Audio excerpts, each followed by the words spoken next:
Yo, what's up mga katrabaho, welcome back po sa aking channel. Trabaho ni Dags po, nagbabalik. Nakita po natin, yan po yung table para sa frozen na mga ulam. At saka yung sa taas po niyan, yan po yung sinasabitan ng baboy, karne.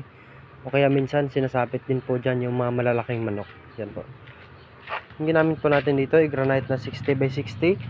At saka tubular na 1x2 at saka 1x2 na yan po. Yan. Pinagtabi na 1x1, ginawang 1x2, saka yung 2x2 para sa poste, saka may flat bar sa gilid na frame, saka 60x60 na granite. Yung laki po ng lamesa natin ay 180 by 80. So kapos po yung 60x60 natin. Naglagay po tayo ng konting cutting dito sa gilid. Yan po, hindi pa po tapos yung lamesa natin.